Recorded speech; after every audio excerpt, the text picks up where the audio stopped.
شوالي توداوي وابي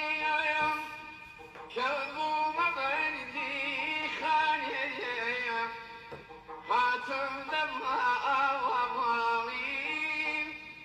بياني توم يا ابوي كتبها حوالي خوالي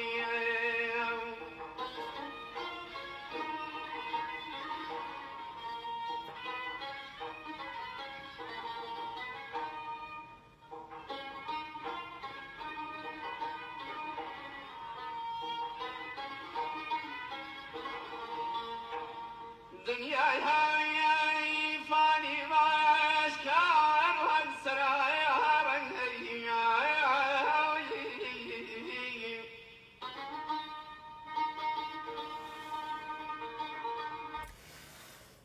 خب وەختتان وەخێر ئومیدوارم لە هەر کوێهەن ساق و سەڵامەت ون من ئەو گۆرانیەی کاک محەممەد ماملێ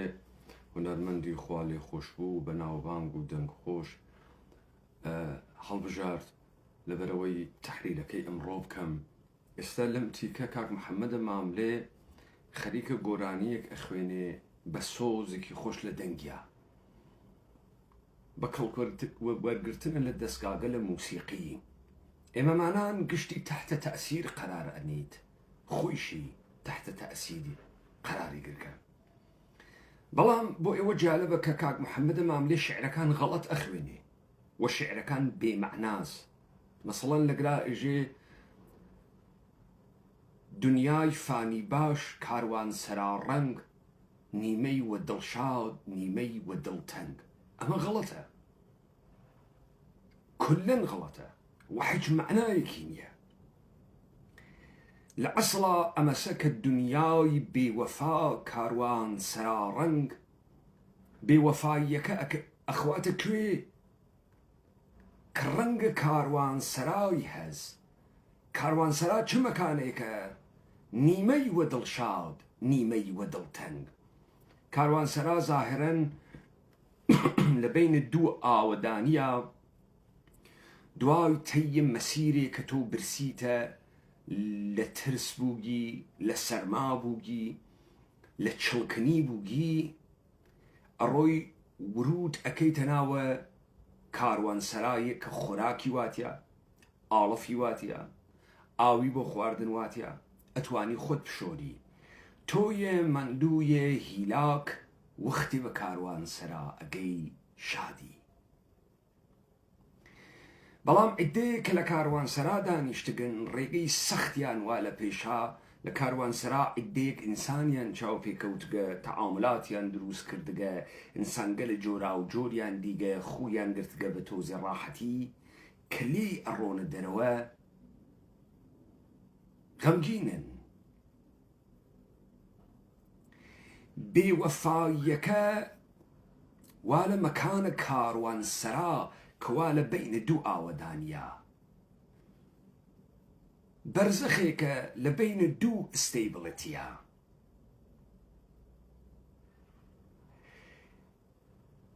پس لەگرا فانی بۆ کاروانسەرا بەکار نایێت. کاروانسەرا باقیە. خصلەتە کاروانسەراز کە بێوەفاییە، شادی و غەم دروست ئەکات. کاک محەممەد ماملێ کاملەن غەڵەت ئەو شعرە ئەخوێنی تۆ. بەڵام نە ئێمە متەوەجهەوین نەخۆی متەوەجهەوێت. اتفاقەن کاک محەممەد ماملێ یەکێک لەوانەسە کە دەفتەری وا پێوە گۆرانیەکانی ئەخوێنی. دیارە نەخۆی لەسەر ئەمە بیری کردگەسۆ، نە ئەوەی کە ئەم شعرێ پێوتگە، یا لە ڕێگەی ئەدەبیاتە زارەکیوە ئەوەی بەگوێی هاتگە نووسیگەسی نەشیوت کە خۆ بۆ معنای نییە، سە تەوجیهیشی کردگە خۆ دنیا فانیە. بەڵام خۆ بیری لێ نەکردگەسۆ معنای نییە. ئەمە اتفاقی کە بۆ ئەکسەرە ئێمەمانان ئەکەوێ. ئێمەمانان بڕێک مەسائل تکرارەکەینۆ بە سۆز و بە حب و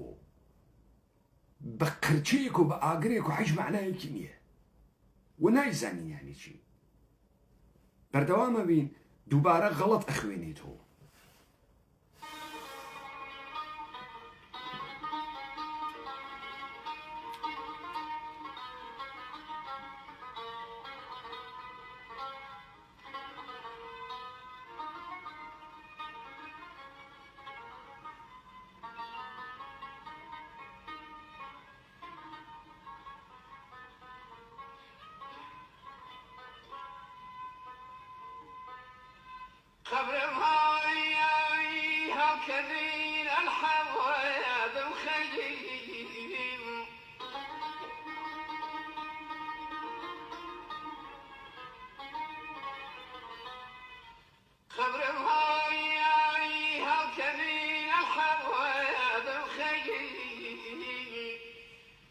تربم كيسن كسر هاي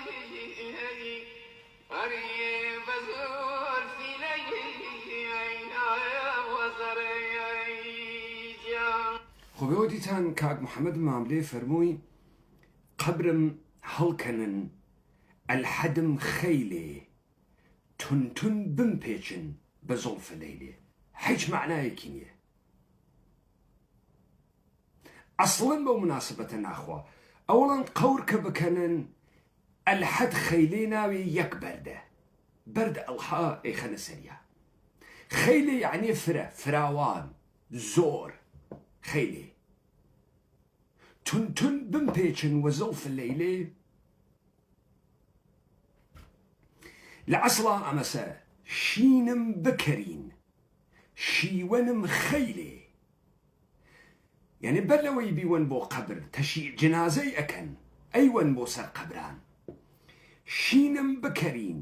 وەسیەتەکە شیوەنم خەیلێ شینم بۆ بکەن شیوەنێکی فرە و فراوانم بۆ بکەن تەرمم بوەسین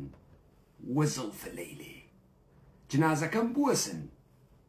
وە زەڵفە لەیلێ لە گرایشە کاک محەممەد ماملێ دووبارە شعرێکی بێمەعنا و تەمام غەڵەتی خوێند ئەمما بەو دەنگە خۆشەی بەو مەقامە هونەریەی کە هەسی بەو تەئسیرەیەک لەسەر ئێمەدای ئەنێت و تەنانەت لەسەر خۆیشی سوعال ئەمەسە کاک محەممەد ماملێ کە لەم شعرە تێنەگەیگە ئەگەر تکنیکە گۆرانی بێژینەوایە ئەگەر دەستکای موسیقی نەناسیایە لەکوێ دەروونە خۆی هاورگەسە کۆڵ قەورم بکەنین ئەڵحەم خەیلێ هیچ معنایەکی نییە مەگەر ئەوەی کە تۆ لە زێهنە خۆتا لەمە یەکشتی چیرۆکێکە دروست کردوویە کە نزیک نییە لە واقعیەت نزیک نییە لەوەی کە بێژیاگە مشکڵە ئەدەبیاتە زارەکی ئەمەسە کە لە کۆچکردنیا بە هەر ناوچەیەک لە هەر زارێ بۆ زارێ تیکەیەکی لێ ئەگۆڕێت و قاڵبەن خەڵکی بیری لێ ناکاتەوە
دووبارە غەڵەت بوو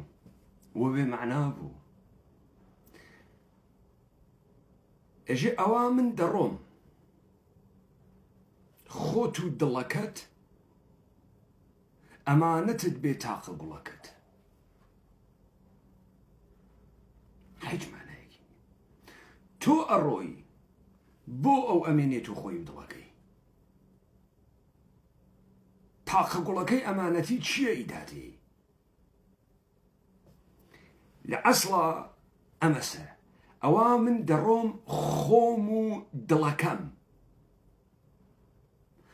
ئەوا من دەڕۆم خۆم و دڵەکەم بە کێ بسپێرم تاقە گوڵەکەم خەبەر ئەدا من ئەڕۆم پەرێشانم نەگەرانم ئەوەی تۆی ئەپاراس من بووم دڵم بوو تاقە گوڵە من کە تۆی بدەمە دەسە کێ لە خۆم ئەمینتر لە دڵم ئەمینتر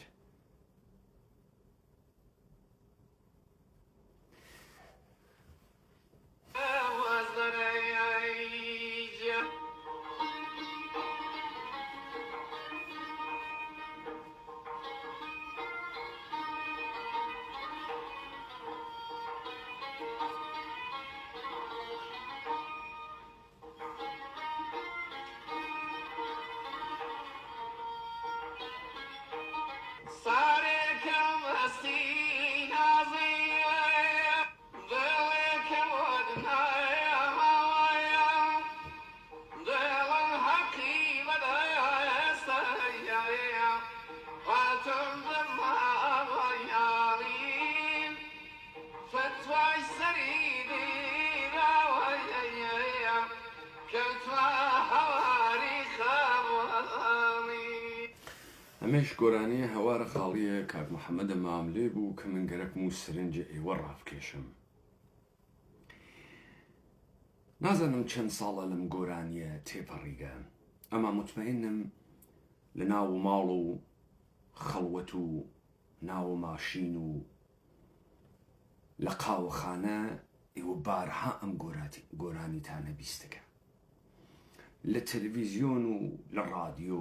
بارها بیستەکتانە. ئەما بۆ تا ئەم دەقیقە کەسێ ئشارە بەم ئیرادە گەورە لەم گۆرانیە ناکە. ئەمە هەڵەگرم ئەو دەتێدەم بەوەی کە ئەگەر ئێمە شتێکمان تا ئیستە نەبیستگە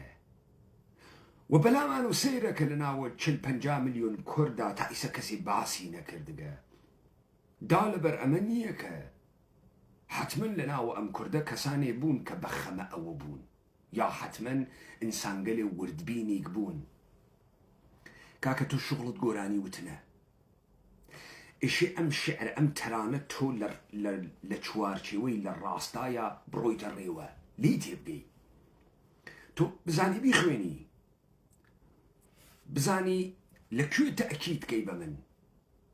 من ئەو حاڵەتە کە گەرەکمە تێمای دروست بکەی تو چۆن ئەتوانی بە هونەرە گۆرانی بێژبوونت تەسەلوتە بە دەستگاهە موسیقیت، ئەداکردنە کەلەماتت، هەڵبژاردنە شعرە تحتە تەسیر قەرار بێ. ئێوە ئەوێنن لە بلیمەتێکی وەکو کاک محەممەد ماملێ ئیرادە گەورەی واتێتە دەرو. و ئەمما ئێمەی بەردەنگ، ئێمە بەردەنگانە خاسێک نین، شەکەتین، هیلاکین، تەرکیزمان نییە، کارە ڕۆژانە و مەشغەڵەی ڕۆژانە مێشکمانی هەژاندگە، وردە و ناوین و کاتە بیرکردنمان نییە، ئەبینین تکرار یەکەین و دووپات یەکەین و لە حزەیەکیش ناوە سیمزانی خەریکی چی دووپاتەکەین و ئەم مقەدەمەیەم کەوت من گەرەکمە دیبەیتێ چڕوپڕ بکەم بۆ ئەوانەی وا لەم سەرزەمینە ئێمە گەرەکیانە کارێ بکەن کارستان،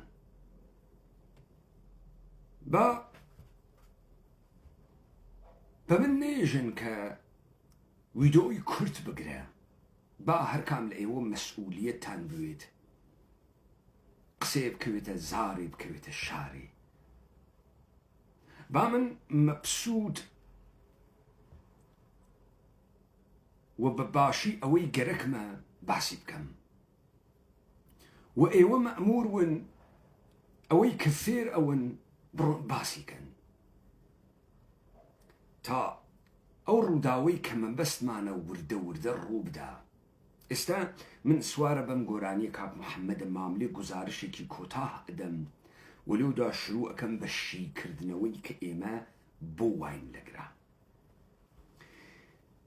ئێوە ڕووداوێکی کورتمەوداتاندی کە درێژە کراوە ساڵە 2011 بوو. لە 2011 تا 2014 کە باراک ئۆباما دەستورە ڕۆخاندن بەشار ئەسەدی بە دەستگاگە لە ئەمنیەتیە ئەمریکادا و ئێمە دیمان بەشار ئەسەد نەڕۆخیا تا ساڵە 2024 لە پڕێکە ئەو سیمڕ و شەڕە داخڵی سووریە لە 10 ڕۆژ تەواو.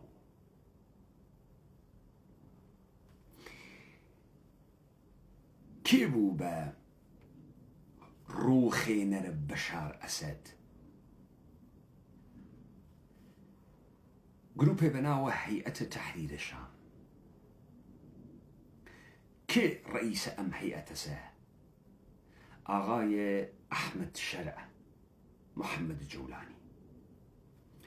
پێناسەیە ئەم گروپە چییە؟ ئەم گروپە مەشهورە بە توند و استراتيجي من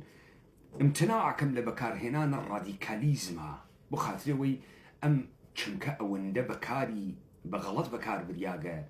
خنسابوغا جروبيك كتندوتيش بو جروبيك كسر بقى القاعدة بو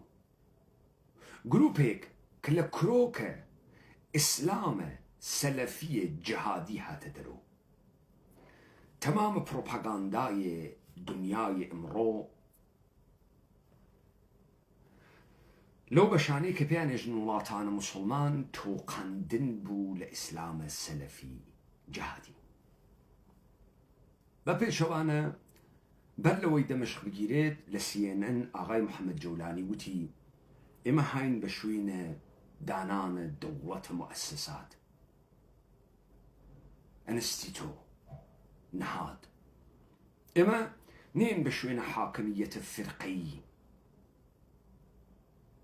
اما هاين بشوين دولتي كي اميقي ملي كصلح بيري كما في تمام بيكاتكان السورية بباريزي ترانات هيئة التحرير الشاميش ناميني أما الاصطلاح السياسي وجامعة شناسية بيئجن عادي سازي عادي كردنوه يعني تو تادويكا تشيت غرق بو تو ريد غرق بو تشك غرق بو ار بي جي غرق بو يك هدف تعريف كردبو الشعب يريد اسقاط النظام بشار اسد بروا امروك بشار اسد شو شككان اننا زمين تو يكفي شكنا يبتقي تو استيتري عادي سازي كيلو ما في جنو ما في منالو ما في بيرا جنو ما في أقليته ما في تشركسو ما في كردو قشتي أصلها كداني إيش عادي سازي بكريتو بوم عادي سازية استتو رو كشيكي مشروعي بين المللي دروش مقاليك قالك بيجي إما جايين بلوت كي خواستا كان مال لوت كي خواستا كان شبو الشعب يريد إسقاط النظام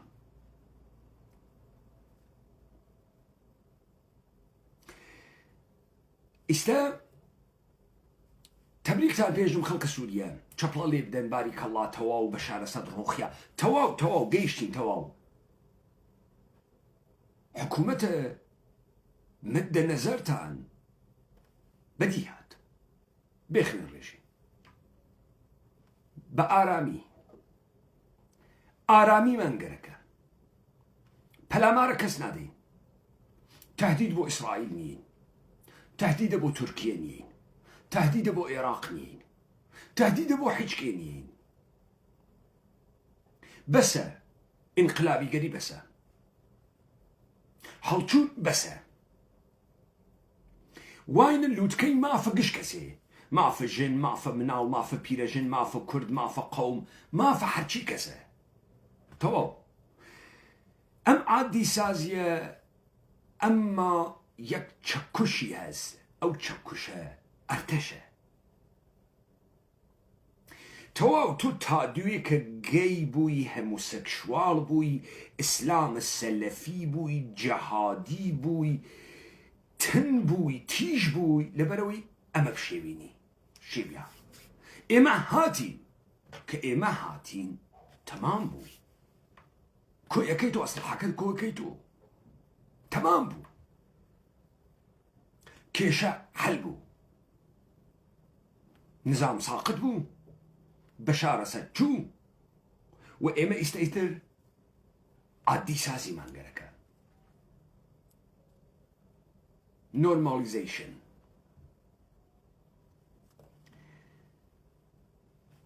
هر وكو ديتان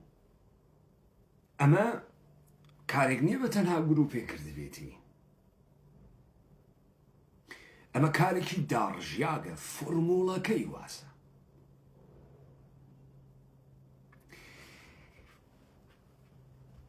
ئەمما ئێمە لە ژێرە پرۆپاگاندا وەکو گۆرانیەکەی محەممەد ماملێ کاک محەممەد ماملێز دەنگی خۆشە سەری بۆ ئەلەقێنین ئێژین فرە خۆش و لە سوورەتێکم تەرانە حەچێکی بە ئێمە نەوت ئەم تەرانە غەڵەت بوو شعرەکانیشی معنای نەبوو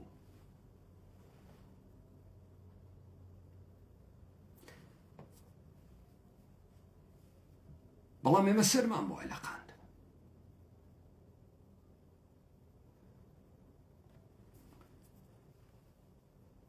ئێمە تووشە دەردێ بووگین خۆشمان نازانین نەخۆشین و ناتوانین گزارشی بین بۆ خاتری ئەوەی لەمە تێبگەی نسێشە من ئەمە کولن بکەمەوە تا ئێمە حاڵیمان بوێ لە سووریە چ خەوەرە لە عێراق چ خەوەرە لە ئێران چ خەوەرە کۆمەڵێ چەمک بووگن و باو خەڵک بەکاری تێرێت بە تایبەتی ئەوانەی کە هەموو ژیانیان ئیستە تەرکیزی کردگەسە سەرە ئێران ئێران تەرکیزی کردگەسە سەرە عێراق عێراق تەرکیزی کردگەسە سەرە ئێران سووریە بە ئێران نەجاتی بوو کورد بە ئێران نەجاتی ئەوێ ها ئیستە دێ پەلامارەوەن ڕۆن بۆ تورکیە خەریکە پەلامارمانەدا بابێنە سەرەمەی کە بزانین ئەم چەمگەلە کە بووگن بە باو و ئەم هێزگەلە لە ژێرە ناوە هێزە ڕۆخێنەرە دەسەڵاتە ئێرانی کار ئەکەن چۆن کارەکەن چی ئێژن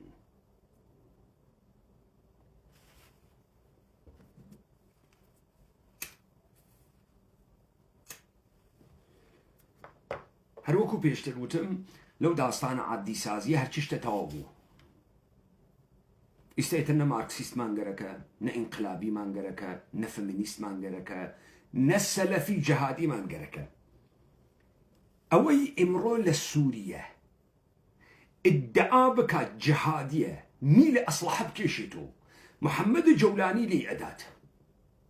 وەلێ ئەدات ئەوەی گەرەکی بێ بە ناوە شەریعەت لە خیابانە ئیجاد نائەمنی بکا کە دەسەڵاتە محەممەد جەولانی هەڕۆڵ بنوێنێت محەممەد جەولانی لێدا محەممەد جەولانی ئێستا زیاتر لە هەر کەسێکی تر ئەو گروپگەرەی کە بەخۆیانەوت سەلەفی جەهادی دەمکوتەکە ئەوان ئەگرێ ئەها لە ڕۆژە کردنەوەی زندانە سەیدنا گشتی هاواری ئەکرد ئەی و بزانن ئەسەد چی کردگە سوالە گەورە مەسە ئاڵێ محەممەد جەولانی تۆ لە زندانەکانە خۆتا چیت کرد تۆ چەند نەفەرت زندانی کرد تۆ ئەشکەنجەت ئەکرد چەند نەفەر لەوانەی تۆ گرتنت کوژیاکن هیچ کەسم سوالە ناکە دوکێژێت ئێمە خۆمان قوربانی ناوێ لە ئێمە پرسیارکەن تەبعەن لە یەکپەگەیش پرسیار ناکەن بەڵێ زندانەکەی سەیدنا نیشانەدەن کاریان هەست بەمە ئێستا عادی سازیەکەن ئەها ئەو دیوەزمە ئەو جنایەتکارەوە ئێمە وتمان نمودەکەی وا لە زندانە سەیدنا دەرمان خستەوە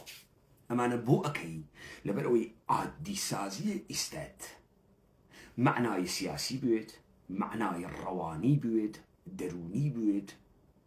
و بتوانی ئیرادەی خۆت ئیستە لە ژێرە ناوە بەهەشتە بەرینە سووریە چەکەکان دائەنین قوڵنەکان هەڵەگرین دروستی بکەینەوە سووریە وێران بووگە بڕۆین دیپلۆماسی بکەین بڕۆین پارەی بۆ قەرزکەین بڕۆین فاوندڕایزینگی بۆ بکەین پارە بێنین تا بتوانین سووریە بخێنە سەر بێ ڕادیکالیزم تەواو دەم لە ڕادیکالیزم بدەین بەرخوردە پێەکەن تۆزێک لە هەرچی چتە بۆ دانێن ڕواڵەت ئیسلامیە و ئازادی های فەردی هەسوو تطبیق تەواو الشەرع ناکرێت و بڕێ قەوانین الشەرع کە دەموچاو ئیسلام گەنەکا لە دنیا تەعتیلەکرێ. داستان کورد ویە پەگە تەمام بوو. تێمە سەرامەیکە تەمام بوو یعنی چی؟ نەک کورد بزانن ئێمە گەل شبزانین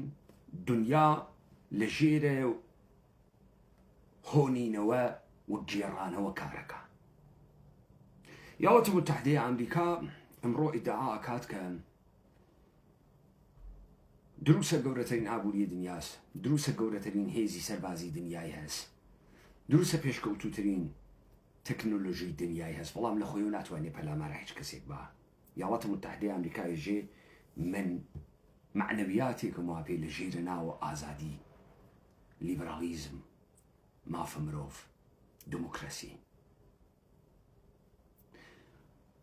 ومسؤول ومأمورم کە ئەمە لە دنیا بپارێزم بڵاوەی پێ بکەم ئاگادار بم لێ.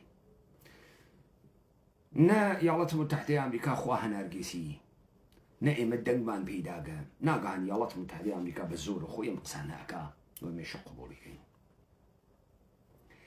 پس یاڵەتە متحدەیە ئەمریکا گێڕانەوەی وا پێ، ئیدەی وا بێ، ئیدئۆلۆژی وا بێ، ئیدئۆلۆژی هەس کەس نێ لەم دنیا بێ ئیدئۆلۆژی بژیت، بێ جیهان بینین، بێ دەستگاهە نەزەری. کەس لەم دنیا هەرچی و پەرچی نییە. ئەمما ئێمەی کورد چۆنین؟ تەماشایان کرد بوو ئەرێ باشە تەبەقەیە کارگەر بۆ ئەڕوا کەسانێک ئەدۆزێت و ئەیان کا بە نوێنەرە خۆی ئەمانە نەکرێکارن، نەڕەبتێکیان بە کرێکار هەست، وەکو قەشەیەکی مەسیحی، وەکو کافەدارێکی مەیفرۆش.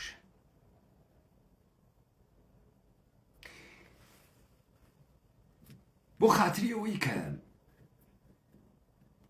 تەبەقەیە کارگەر نەیانگەرە کە یەکێک لە خۆیان بێ قسەیان بۆکە بێژێ پارەمان کەمە و ژیانمان باش نییە و فەقیرین و بێچیزین و شتێک گەورەترێکمان گەرەکەن. تەبەقەیە کارگەر ژیانێکی تر تەسەور ناکە. تەبەقەیە کارگەر گەرەکە یەکێکی تر بێرێ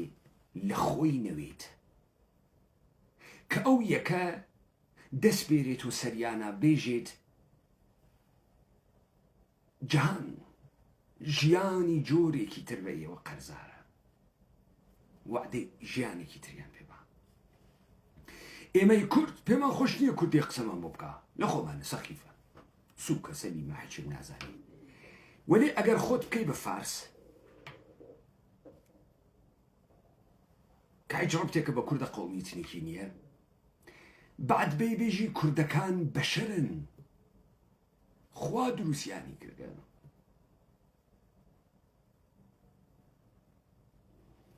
حەقیان هەست بژین لە دنیای ئازادان کوردانە فرە ئازادن و ژیانەکەن. ئەوەی کورد بێ چەپڵەت بۆ لێدا ئەتکاتە نوێنەرە خۆی، چون ئەو ئەسانەیەگەرەکە لە زوانە کوردێک و بشنەفێت. ئەو گەرەکی یەکێکی تر بێرێ کە کورد نەوێ وعدەی شتێکی تر زیاتر لە ڕەش و ڕووتی و برسێتی و هاڕێگیان پێ با، ژیانێکی تر، وەزعێکی تر.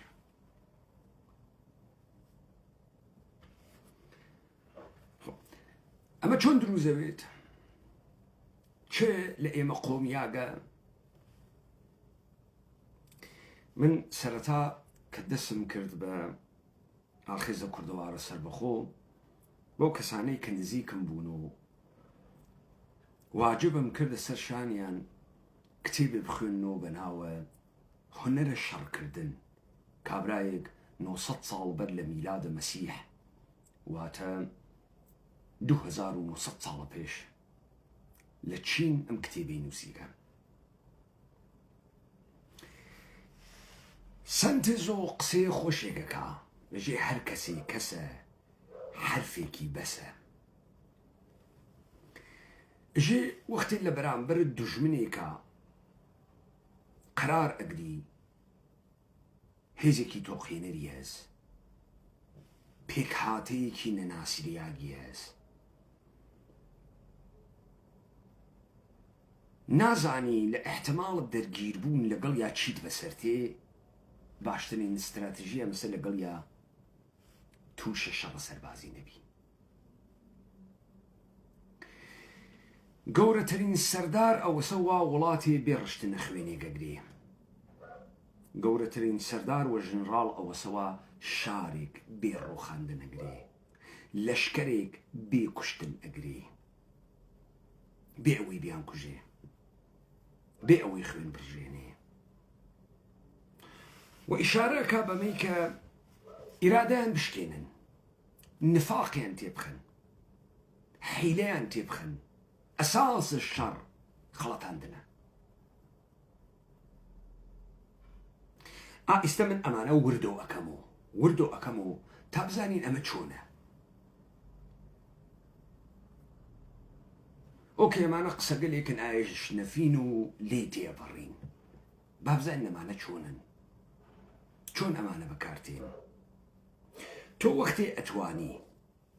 کەسێ داگیرکەی بێ ئەوەی یەک فیشک بتەقێنی، بێ ئەوەی یەک خوێن بڕژێنی، بۆچی ئێشێ نەمای شەڕۆخاندن و تۆقاندنکەی؟ بۆچی ئێشێ وێرانی دروستکەی؟ پس تۆ ئێشێ لەگرا سپاه دوژمن تعریفکەیتەوە.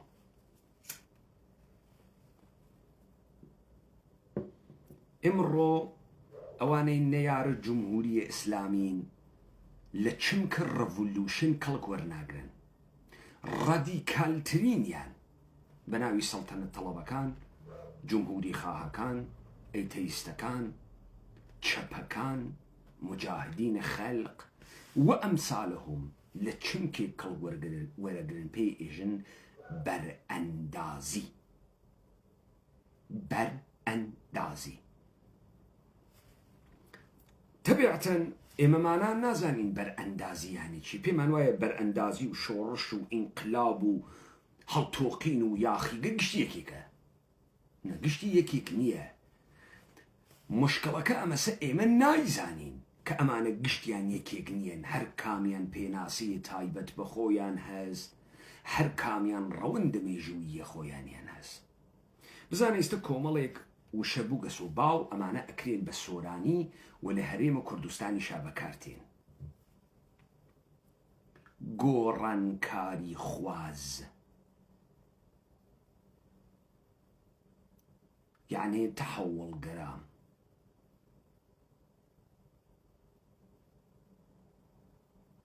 یعنی ترانسفۆرمیشنیست.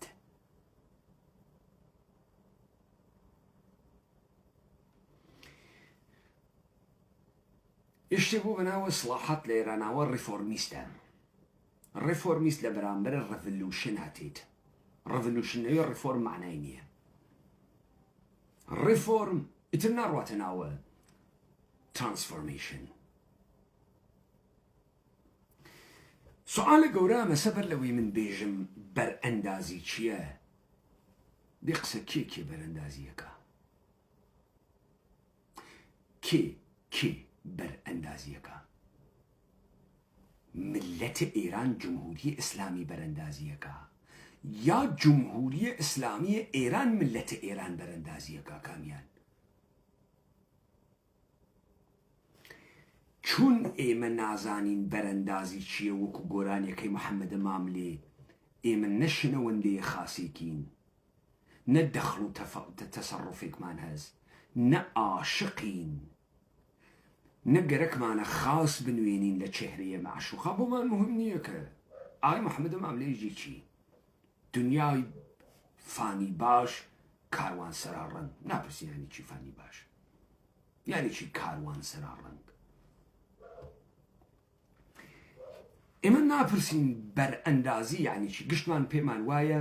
ڕۆخاندن مەسەڵەن بەرئەندازیشی بێتۆ ڕۆخاندن نازانین کێ ڕۆخێنێ کورد فارسە ڕۆخێنێ فارس کوردە ڕۆخێنێ کورد و فارس و یەک و ئێرانە ڕۆخێنن جمهوری ئیسلامیە ڕۆخێنن جمهوری ئیسلامی و تەنیایی گشتیانە ڕۆخێنی ئێمە نازانین کاورا ئێژێ من بەرئەندازی کەرم نازانین کێ بەرئەندازیەکە بەرئەندازی یعنی چی بەرئەندازی هەر ئەوەسە وا سنتزۆیژێتی ئەو بەرئەندازیە ئەو ئیستە من وتم وڵاتێکە نایناسی پێکاتێکی تۆقێنەری هەز ئەبێ بیڕۆخێنی خودعا فەریب نەیرەنگ ئەسڵ ئەوە ئێمە چۆن پێمان وانییە کە هەر کەسێ ڕواتە ناوە ساحەیە سیاست وە شەڕە بەرژەوەندی ئەوەی ئەیکا فریوە ئیستا چۆن باوەڕەکەین بە هەرچی خەبەرەکە تێتە دەرەوە چۆن باوەڕ ئەەکەین بە مۆنۆپۆلیشنە میدیایی چۆن باوەڕەکەین کەسێک کە مەعاش ئەگرێت و بژێوی ژیانی لەسەر ئەمەسە بڕواتە ناوە تەلەڤیزیۆنەکان قسە بکات وەکو کارناس و چی بێژن چاودێرە سیاسی ئەمە قسەیەک ئەکا لە چوارچێوەی خێرە گشتی جارە چۆن فکر ناکەین ئەمە گشتی فریوە و ئەمان خەڵەتێنن ئێستا با بزانین کێ ئەمان خەڵەتێنێ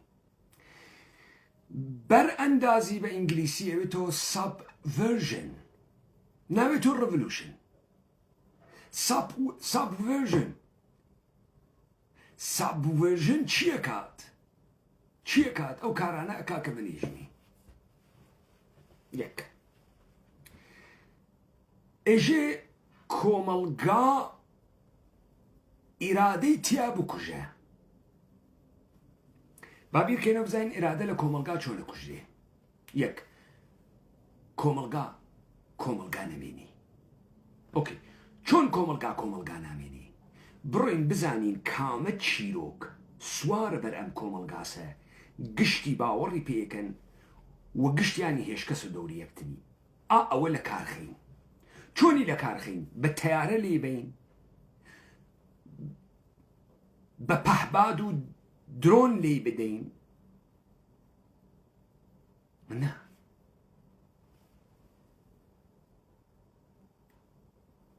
وەکو ئەوی بۆ بێرین بسان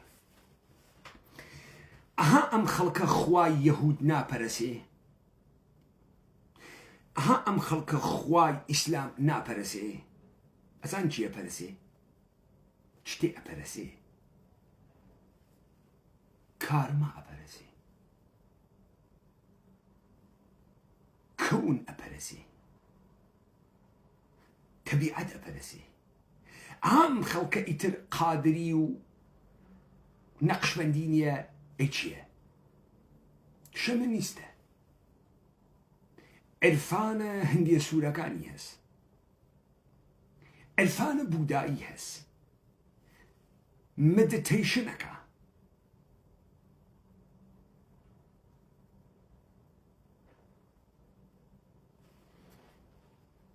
خۆ تۆ ئێرادە لە جامعە چۆنە کوژی یەک چیرۆکێک کە گشتی باوەڕی پێکات دەسی تێ بووە وەکو گۆرانیەکە بوو کاک محەممەد ئیمامی خوێندی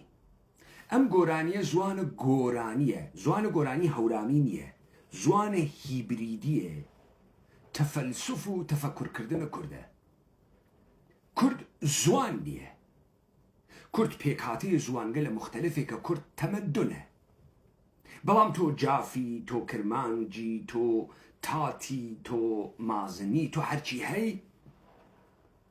حروف ڕەبت زوانە دایکت وەسڵ ئەەکەی بە چەمکگەلێک کە ئەندێشەی لێ تێتە دەرەوە و تۆ بە شێوەیە گۆرانی یا ڕەندنە گۆی دانایی بۆ خاتریەوەی باش حفز بکرێ، بۆ خاتریەوەی خەڵک تکراری کاتۆ و ببێ بە دەستوری کار ئەخەیتە بەردەسی. تۆ ئەتوانی ئەمە بگۆڕی، مەسەڵەن بەجێ دنیای بێوەفا بێژی دنیای فانی. حەج کەس تەبعاً فکر ناکاتەوە کاکە دنیای فانی تەکە کاروان سەراوی نیمە شاد و نیمە غەمگین چه فەرقێکێ، چه سنخێتی گێز؟ کاروانسەرا فانی نییە، کاروانسەرا باقیە.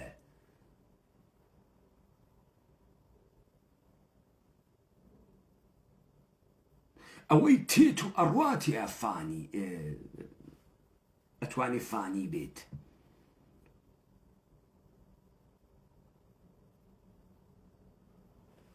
ماندگاری مانەوەتی ئەفانیە.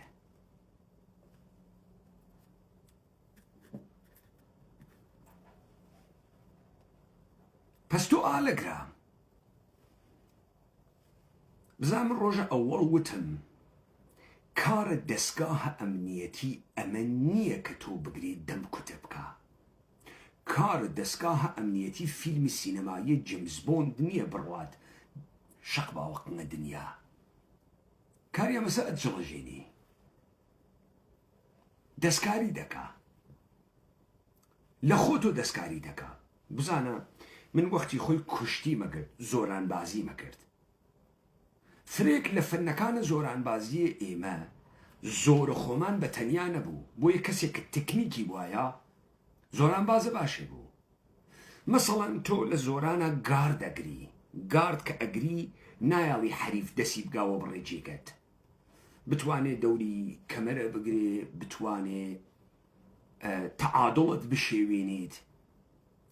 تۆ ئەگەر کەسێکی سەریع بی کاورا وەختی پەلامارەدا تەعادڵە بشێوێ، تۆ دەسی ئەگری ئەی کێشیتە سەر شانە فڕێ ئەدەی، پێژن کوڵەنداز. تۆ نەبوو خاترەوەی فرە زۆرت هەز 90 کیلۆ ئینسان فڕە ئەدەی، ئەو خۆی پەلاماری هاورگە بوو. تۆ ئەنەرژیە حرەکەتی هەست، تۆ دەسی ئەگری فڕێدەی، یعنی بە مەسیرێکە ئەو تێتۆ فڕێدەی، یا ئەو تێتە بەرەوە تۆ بشێوێنی خۆی هەرۆڵە چون خەریکە تێ بە سرعەت تێ، تۆ ئەم دەسا خەیتە پشتی ساقی پێی، پشتی پاشنەی پێی ئەیکێشی، پێی ئێژن بۆزکەش. کابرا بەرزەوێت و ئابارزە. تۆ نەکەوەی کە ئەم بازووی تۆ لەو ڕانە ئەستورەی ئەو فرە زۆردارترە،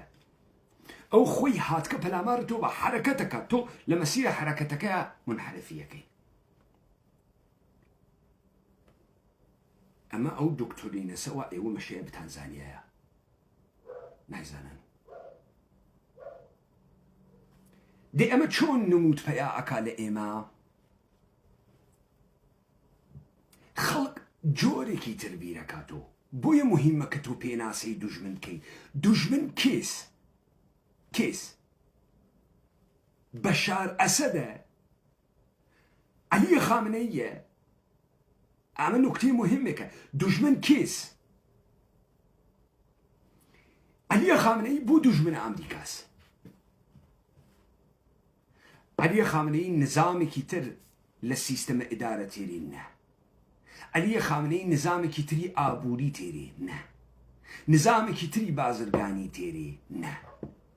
عەلیە خامنەیی بە چی ئەمریکا تهدید دەکا؟ بە پارەی، بە تەکنۆلۆژی، بە هیچ.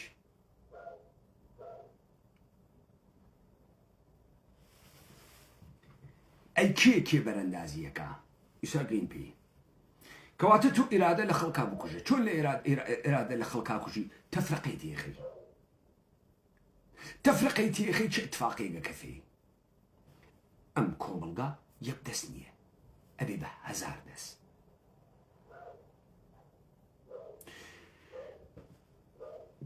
یەکەم ڕەوایەت کە ئێوەی تەناوی ئەمەسە، تۆ ئێشێ ڕەوایەت کولی بگۆڕیت، ڕەوایەتێکی پێبەی هەنەخۆی نییە. ئێستا من بە ئێوە ئێژم بۆ من تەئکیدمە کرد ئەموت مزگەوت دەستگاهە مەلاسازیە ئیلاهیاتی شيوخ پدیده مدرنن لمدرنی توهات کن بو ئێمە ئەمانە لە مێژووی خۆمانە نەوگە نەمان بووکە ئەمە دیاردەگەلە مدرنن ئێستا من ئێژم بۆ ئەوانەی خۆیان بە موسڵمان ئەزانن دڵتەنگن ئێستا من ئێژم ئەوانەی کە هاتوچۆی مزگەوت ئەکەن بۆ دڵتەنگن بۆ ئەنە پێیاتکە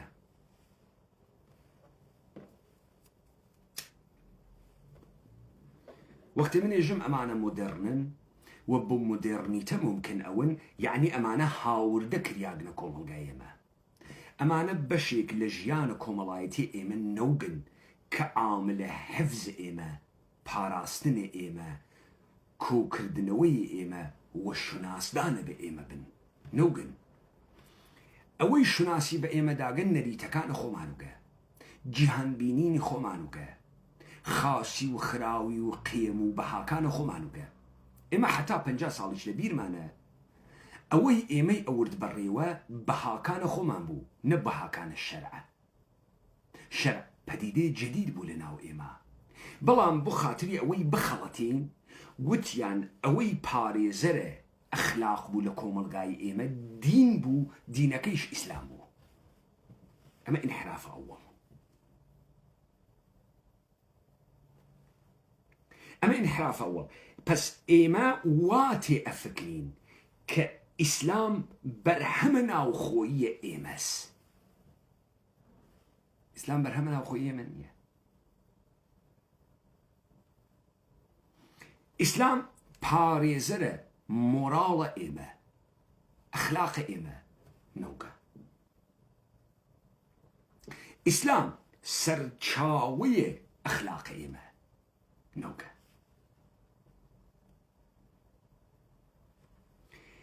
ئەمما ئێژن ئیسلام بووگە بۆ ئێژن ئیسلام بووگە سارزەکەمە خزمەتە خۆ پس تۆ ئێشێ جامعە ئیرادەی لێ بسێنی تەفرەقەی تێ بخەی هێزی لێ بسێنی سەری بۆ دروستکەی سەرێکە معلوم نەی لەکوێوەتی ئیدەی جەدیدی پێبەی جێنشینی بکاتەکە باوەڕەکانە خۆیان چه اتفاقێکەکە بێ عدەمە ئستقرار تێت هەرۆڵی دروستە بێ خەڵک توانە تەشخیصە خاس و خراوی نابێنی نایمێنێت وەختی توانە تەشخیصە خاس و خراوی نامێنێت چه اتفاقێکی بۆکەوێ باوەشەکاتەوە تۆ ئەتوانیت شتێ بڕۆخێنی کە ئامادەی ڕۆخاندنە کە گەرەکێ بڕۆخێت کە لێتی وەرەگرێ بڕۆخێت وەنە تۆ کەسێک کە گەرەکی نەوێ بڕۆخێت ناتوانانی بیڕۆخێنی و ناڕۆخێ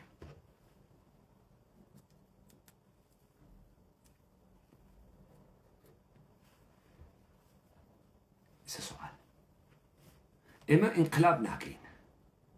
فکری شەکەین دژمن ئامریکاس کە دژمنە ئێرانە دژمنە ئێمەی جمهوری ئیسلامیە پس ئێمە تەرەفدارە ئامریکای وا فکرەکەین چۆن وا فکرەکەینەوە سوالە مەسە کێ ئیستەخەریکە کێ بەرەندازیەکە ئەو جەهانەی کە ناوی دژمنە تێت پەلامارە دەوڵەت ئەدا یا نە دەوڵەت پەلامارە کۆمەلگا ئەدا کامیان تمام ئێمە وا فکرەکەینەوە کە دژمن دەرەکیەک تێ پەلامارە دەوڵەت ئەدا چون ئیرادەیە ملت لە دەوڵەتا دەرکەوتکە دەوڵەت ئەم پرۆپاگاندا ئاکا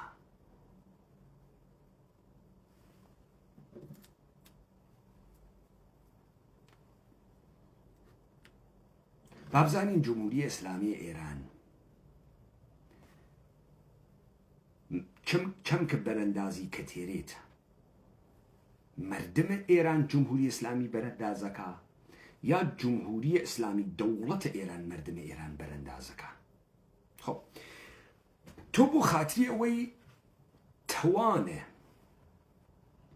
ئەخلاقی لە ئینسانێک بسێنیت ئەمە سەکە ئەوڵەن سەرچاوی ئەخلاقیاتێکی بۆ دروستکەی دوومەن ئەو سەرچاوی ئەخلاقیاتە باتڵ کەیتەوە كس نهاد لكم القاي إما بيجي إما أخلاقكم الله يتيما لكويتيرين قشتي قبولي كرت كإما للشرع أي قرين ولا إسلام أي قرين دروكا إما قبول ما نكر كل الشرع وإسلام أقرين ولي دروكا إما كسيك نهاد بيناسا ما نكاد كإما أخلاق لكوي أقرين شوني أقرين لذا هاتن أول ضحفوتيان للشرعي أقري بوفور هاتن بيقاقله دروس كردن نمود إسلاميان تيما نهاورت مزقوتو ملاو كتيو أحاديث أمانة نهاورت أوكي استقلاي إيما أويتو إسلام خيلي جالبة إسلامي كإيشي إيما بباريزيت أخلاق إيما بباريزيت ناقهان آية الله خميني اللي تتدرو علي خامنئي اللي تتدرو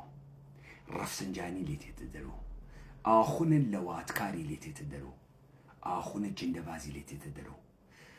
عبد اللطيف السلفي اللي تتدرو ملا بابيري اللي تتدرو ملاي أوقافي اللي تتدرو سيرا كيوني إيه أمانة كمشايا بارزر أخلاق وانا وكقويا سرچاوي أخلاق إيما إسلام أمانة اللي قشتي هرول ترن مصرف قراتر پولكيتر دروزنتر تقية كرتر تك جنايتا هماهمتر عافية طلبتر شهوة بلسترن نمونه يكلت واي نمونه لهريم كردستانا امرو پنجابالي سلفي موجوده كابرا چوغا بوغسو سلفي ناگهان تماشاكا او لطيف سلفي دروزن داو درات تكفيريكا الراويني علي بابير دروزن داو درات تكفيريكا چه اتفاقي لمن سانا كبي خاسي وخراوي قموي حتى او دروشميك او ايدات ناتواني لبشتيو بيسي ناتواني شرم ملا حلوبكا علي خامنئي بكا خميني بكا منتزري بكا بهشتي بكا آية الله سيستاني بكا آية ناتواني شر أمانة بكا كتشي أمانة قشتي شين دروزن بأخلاقا أولي اتفاقي كاكبي جامعة مغرالي نايميني تو ناتواني تشخيص بي چي خاصة چي خراوة ناتواني تشخيص بي تو خود كي خود چيت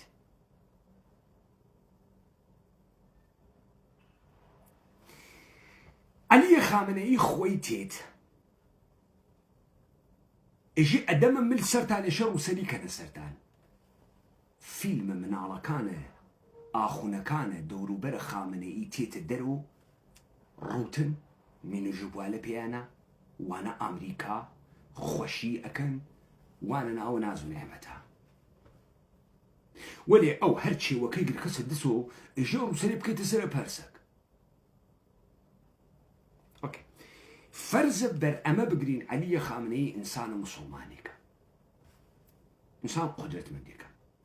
فرز بر اما بقرين علي خامنئي رهبر مردم ايران إيالات المتحدة أمريكا إسرائيل ويهودي قركيانا جامعي إيران بشيوينن علي خامنئي مشيايا قلاية تشيع وكو حكومة عدل العلي الراقريت تابتواني تشيبكا تابر بأدم استقرار لبين بردنا أخلاقيات بقري تابناو كنترول كردنه بريك شهواتك الشيرازي جامع عليك أباشيني بري بقري علي خامنئي مكارناكا علي خامنئي آخونا قيزوان دروزنا بو تيري خوي فيلم بو دروزكا كآخونك دور روياز رويكي سختگير لجيرو فاسدي وكو بغينية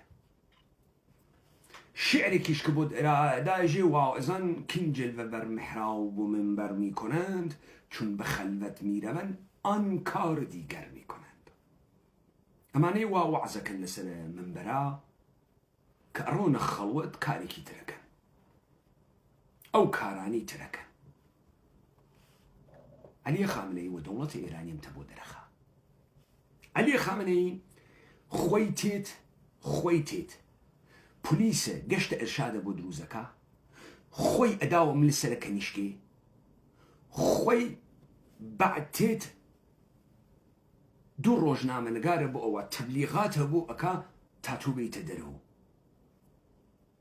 ويستا مردم الجامعية إيران دوچار بحرانة أم بحرانة لكوتي أم بحرانة آبورية كوملايتية فردية أخلاقية جامعية إيران كردوار هريم كردستان بعام كرد دوچار بحران وقيرانة بو دوچار بحران وقيرانة تو دواي أوي كا قرقت أم إرادة بكجي سرچاوية مورالتيان بو دسكاريكي قلاي فيكيان بو دروسكا قلاكيش درو زناناس وإسلامي شي بي تخريبكي روي الرعفت لإسلام نشان نادي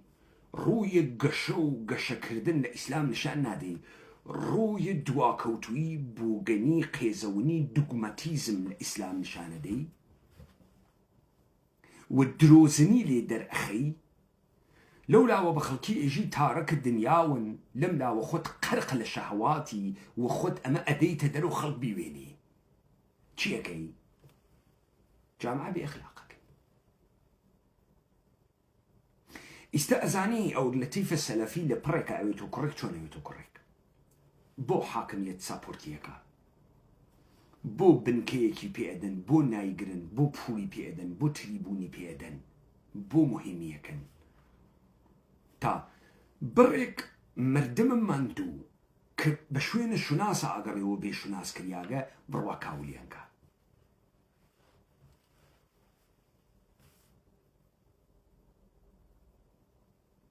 تين بارا آبوري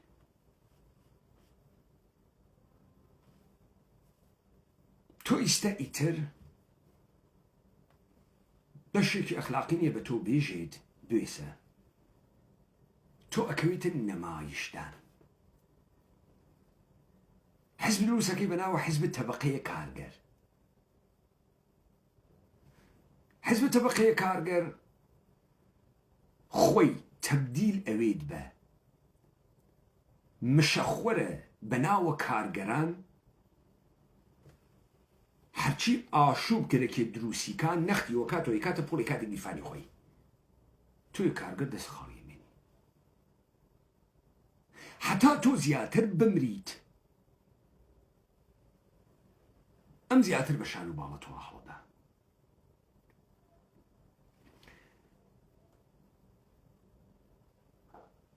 خلقه که تو مصرف داره پول کمی پی ادی كلي سريز لكي بين بسينا تابخت ورون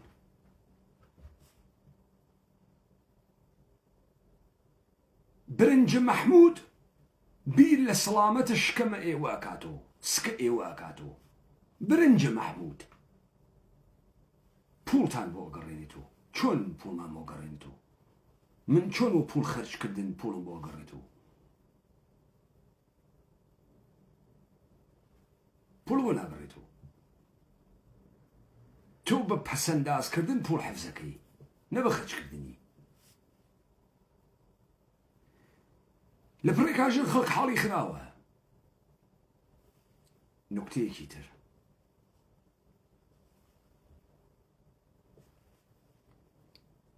كلميك ما نزل كردية بيجن ري كوتن ريب كوين أمش ترجمية compromise ويت compromise يعني جيشتن والتوافقك دولايانك تو بريك خواستكان تعديلك اويش بري خواستكاني تعديلك وتو compromiseك يعني ريكني تو اول انكاري كيكي تندو تيجي أويت الصاحة التكتك آهاد جامعة چون أخلاق نماغا چون بيغا قل كوملايتي نماغا چون أوي كتا استتوي هيشتبو بتو آنود كوملغا بتو آنود كردان امرو ناميني تو أويني شر النيوان جنو بياغ بريكوت الناغا فورا كاركيشة الطلاق فورا أدوان الدادقة تو أويني ريكوتن اتفاق ناكفي تو أويني دوكاندار برامبر بمشتريكي مشتري برامبر بدوكانداركي راديكلايزد أويت روابط بين إنسان كان هيج قومي قسل قومي ترناخواتو هیچ پێگەیەک نییە ئەم ڕێکەوتنە دروستکە بۆ بچووکترین تەزادەکان خەڵک ئێشێ ڕوو بکاتە ئەنستیتۆیەک بە ناوە دادگستری شکات بکە تۆ جاران بڕێ قیەمت بوو ئەتوانی بێژی ئەمە شوناسە منە ئەمە منە پارێزێت و ئەتوانی تەوافق بکەی تۆ بڕێ بڕۆیتە دواوە ئەو ڕاتە دواوە ڕێگەی تەوافقکردن بەڵەویت دوانی بە تەوافق نەگەین نەفەری سێومتان هاورد نەفەری سێوم و نەفەری چوارمتان هاورد نەفەری چوارم نەئەکریا ئەڕووین کەسوکارتان هاورد کەسوکار نەیەکریا ئەڕووین گەورەیەکتان هاورد کە کەسوکارەکە نێوانگیری بکە ئمڕۆ مسافر تاکسیەک بە دووشە بە مشت تێتە ناو دەموچاوە ڕاندە تاکسی تێتە ناو دەموچاوە مشتری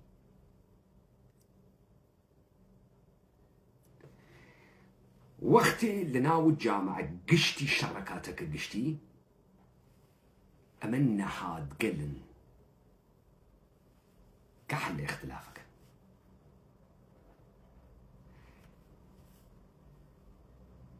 ئیستا کێکێ بەرەندازیەکە خۆ وەختێ کار کێشایە ئەگرام تۆ ئیشێ بێ چی بکەی کۆمەڵی جەریان دروستکەی گۆمەکە بشڵەقێنی زیاتر کۆمەڵی جەریان کە نازانین لەکوێ هاتکە مارکسیستە لێنینیستە کوردبازە لیبراڵە فمینیستە معلوم نییە لەکوێ هاتکە گەیە هەموو سێکشواڵە کاورای گەی هەموو سێکشواڵ منویاتە خۆی ڕادیکلایز دەکا تەبدیلەکە یەک بە یەک بەهای گەورەی ئینسانی ئەیواتە ناوە چوارچێوەی حقوق ئەیواتە ناوە مبارزەیە تێگەیشتوانەیە کۆمەڵایەتی بۆ بەرزبوونەوەی ئاستە مرۆڤایەتی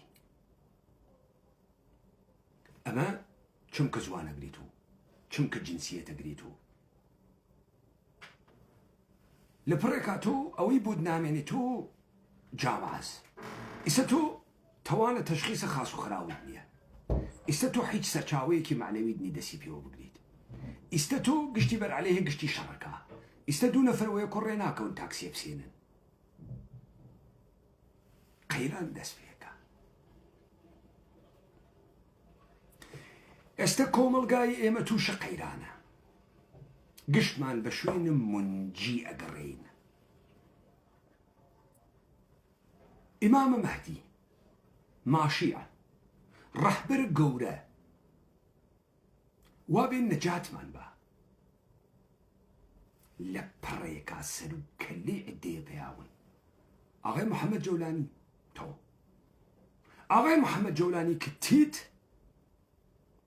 ئیتر تۆ عادی سازی دەست پێیەکە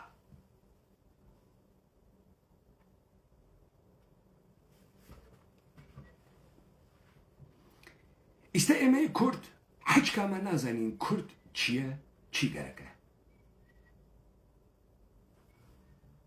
2000 فەرقەمان واتیە هیچ پێگەی ئەخلاقیەکمان نییە هیچ مەرامە سیاسیەکمان نییە ئێمە معلوم نییە لیبراڵین چەپین ناسیۆنالیستین سوسیالیستین معلوم نییە چین ئیستا قەرارە بە چی بگەین نایزانین قەرارە بە چی بگەین لكو إيش تشابلا لي بين لهركو يكاوا وتيان حقوق أقلية جيبو تشوين ناو قانون قانونك دجمنك نازاني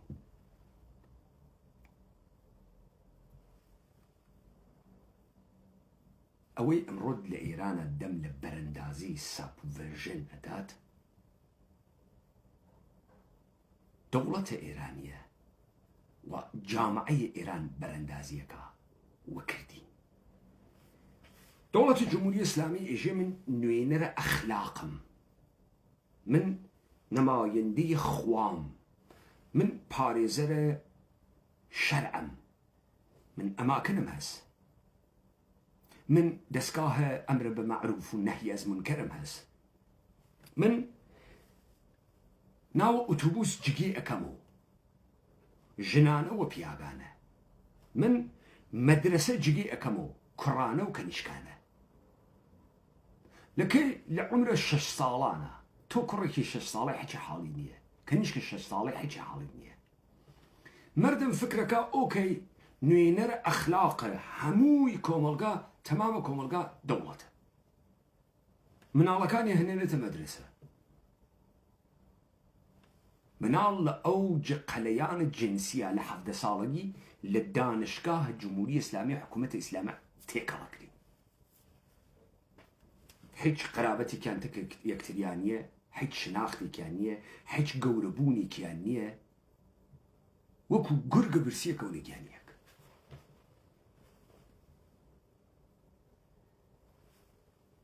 تو أما أوي تناو مدارس دسكاي چاب لو هرمي كردستان روج نية ديان كتيو چاب نويد كچي كس كتيو ناخويني تو بزانا هیچ کسی نایجی برو هگل بخوینه برو کانت بخوینه برو مارکس بخوینه تینا سرم مدرج روانشناسی رنگکان چون روزی کی خوشتر دست پی بکەین هەڵسوکەوتە لەگەڵ مناڵەکانی چۆن بیت چۆن ژیانێکی ساڵم بووین وەڕێوە چۆن تەمەندە ساڵی تر درێژ بکەینەوە ئەمە نییە تۆ کتێ و ئاموزشە نەوێ تۆ ئاموزشە انحرافیە دەی تۆ ڕیاضی فیزیک عالی نادەی شیمی عالی تەدریس ناکەی دانشمەند دروست ناکەی فیلسوف دروست ناکەی چی دروستەکەی دەمە درێژ بۆ قسەهای باتڵکردن لە شێواندنە زەهنیەتە ئینسانەکانە ملیۆن تایتڵە جۆرا و جۆرە کتێ و چاپەکەی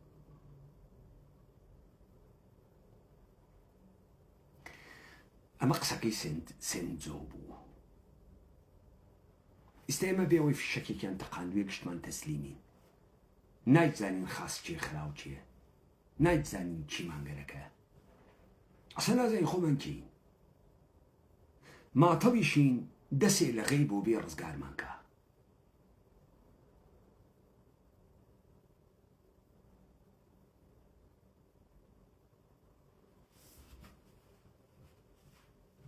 جمهوری ئیسلامی دەوڵەتە ئێران خۆی ئەوێت و سەرچاوەی ئەخلاق خۆی ئەوێت و سەرچاوی زد ئەخلاق خۆی هەرتکیان هدایەت ئەکا تا شیرازی کۆمەڵگا بپاشێنیت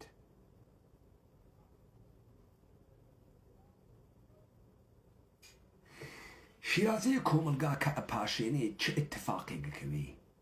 هیچ نیروی مادیەک لە بەرامبەرە ساختارە مؤسساتیە استقرارە حاکمیەتی مەوجود نییە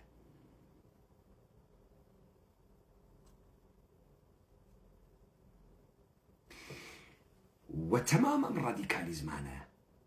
کە ئەمڕۆ خۆی دروستیان ئەکا سوحا لە عادیسازیە کۆیان ئەکاتەوە لە ژێرە ناوە قانونە خانەوادە قانونە ئەرس قانونە ئەقەلیەتە کشتی کۆکاتەوە و بە شەقە ئەرتەش و زۆرە قانون کۆیەکاتەوە ئێوە دیتان لە سووریە بشعار وبتكنيك عادي سازي آغای محمد جولاني خطرناك ترين سيناريو كأيتواني عامل آشوب بها ورديان آغای محمد جولاني كرد باز جمكاتو فيمينيزم جمكاتو هوموسيكشوال جمكاتو إسلام تندرة وجهادي جمكاتو قشتيان جمكاتو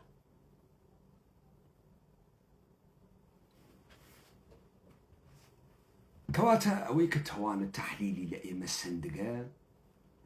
وأويك إيما نازانين أصلاً اتفاقي كفي وكومل قصة تكرار أكينو أم كومل قصي إيما دقيقاً وسا فن زوران بازي كمن بو إيوه وتم إيما خومان خريكين حراء أكين كاورا باچاقليك من داو ملورين نبو خاطريو باچاقلك أو فرا مهم بو لبر خاطريو إيما لحركتها بوين إما بيئوي بير بكينو سرمان بو دروزكن بيئوي بير بكينو إيدمان بو دروزكن لكاتك عسان نازين خومان چين خومان لخومان إيديك من نية خومان نازين كد يعني چي خومان نازين چون قورة بوكين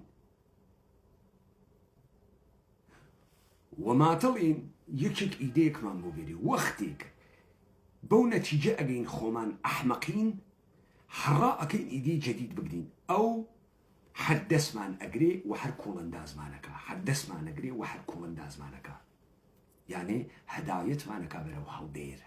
خومان نابودكين وما خومان مان نابود كردك يمرقوا خياجين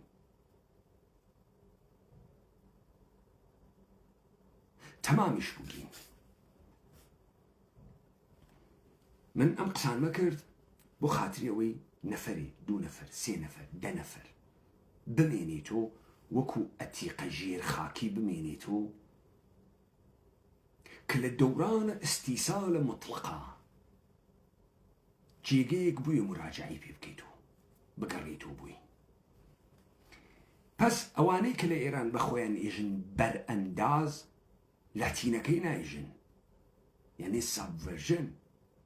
بر أندازي چونكري لبين بردن مورال إنسان كان بايقاهاي باور عمومي إيجاد عدم استقرار الجامعة بشي وكل نيوان نزم آشوبة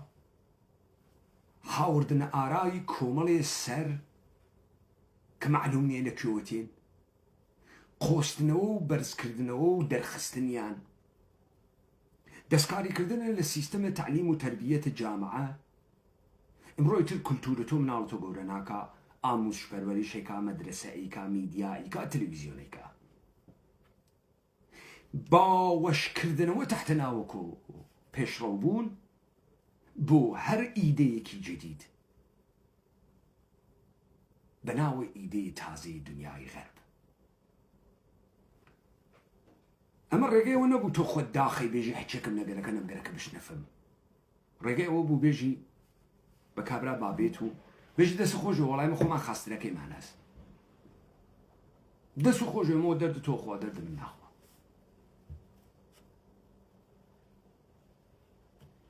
اما تبعنا ما تواني وابكي بويا اوي كتو لسوريا ايويني كار بيكاكا تواو اوي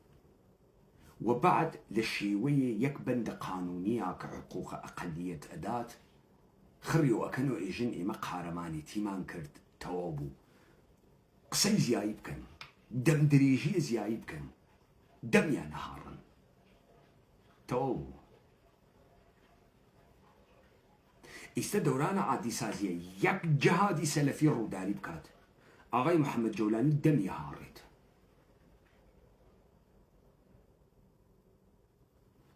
آغای محمد جولانی تنهات که تا یکی دربال محمد جولانی بیگوجید محمد جولانی نیوانی گرتگه هات که عادی کاتو هاتشیش تا عادیه تو اما به اهداف مانگین تو نظم استقرار آرامش و دروس کردنوا ایو شاهد اما لطی مانگ های آین داون ام مێژووی لە شکست و دروزنی و ئەم گشتە هاش و هوش و شعارە وەرشکست کردیاگە گشتی بۆ خاتری دی عدەمە استقرار جامعەز دی استبلایزکردن جامعەز و جامعی کوردیان وا پێ کرد ئیسەیتر تۆ نازانی کێ خاسە کێ خراوە چیت گەرەکە چیت نەگەرەکە کێ دۆسە کێ دوژمنە مەلا وەکو ڕیازیدان قسەکە ڕیازیدان وەکو مەلا قسەکە هەرچیان موافقە حقوق گەی و هەموسەکشواڵن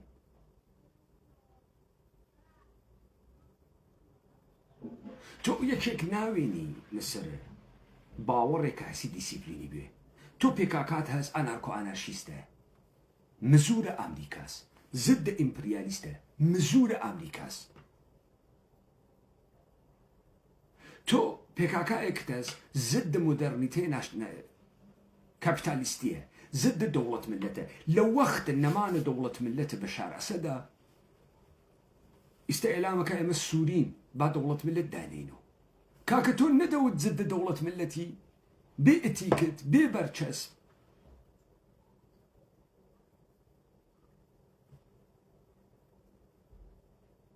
ئەمە چی دروستەکە ئەمە لە ئێمە ئۆپۆرتونیست دروستەکە بێبنەما دروستەکە و عاقبەتی ئەبێ بەمە دەستان خۆش بێ